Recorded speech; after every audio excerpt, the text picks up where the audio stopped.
Om Swastiastu. Perkenalkan, nama saya Gusti Ngurah Agung Kriasana Pratyaningrat dari kelas 11 Peratelaki nomor absen 6. Hari ini saya akan mempresentasikan tugas yang sudah diberikan oleh Ibu Nikade Puspadewi SPD, yaitu mempresentasikan tentang sistem hukum di Indonesia. Yang pertama ada pengertian sistem hukum. Sistem hukum adalah seperangkat lembaga, prosedur, dan aturan-aturan hukum yang beroperasi. Dan menurut Friedman, sistem hukum merupakan suatu sistem meliputi substansi, struktur, dan budaya hukum.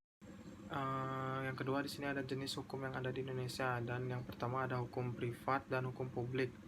Hukum privat adalah merupakan hubungan yang mengatur hubungan antara sesama manusia, antara satu orang dengan orang yang lainnya dengan menitikberatkan kepentingan perorangan.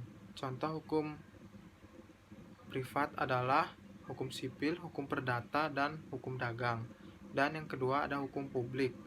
Hukum publik adalah peraturan hukum yang mengatur tentang hubungan hukum antara warga negara dengan negara yang menyangkut kepentingan umum.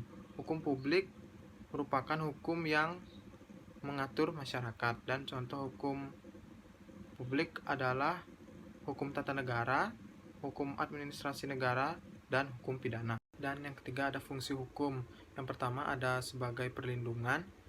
Hukum berfungsi sebagai perlindungan bagi masyarakat, artinya adanya hukum dapat melindungi masyarakat dari ancaman bahaya dan pelanggaran yang berpotensi terjadi.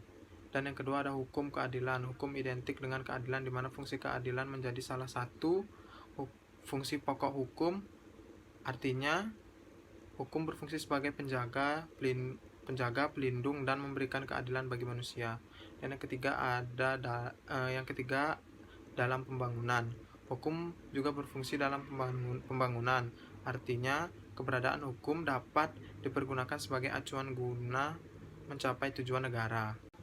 Dan selanjutnya ada tujuan hukum menurut para ahli. Tujuan hukum menurut Jeremy Bentham.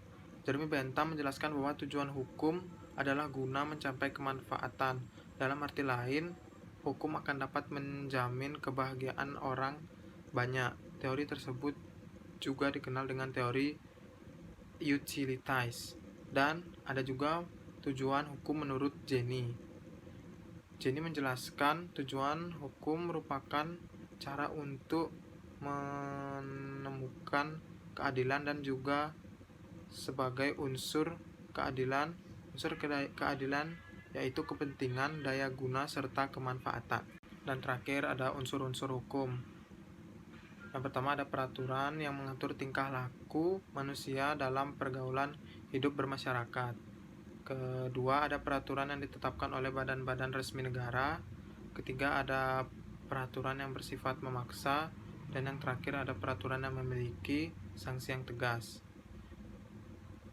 Sekian dari saya yang saya bisa jelaskan. Jika ada salah kata, mohon dimaafkan. Sekian dan terima kasih. Om Santi Santi Santi Om.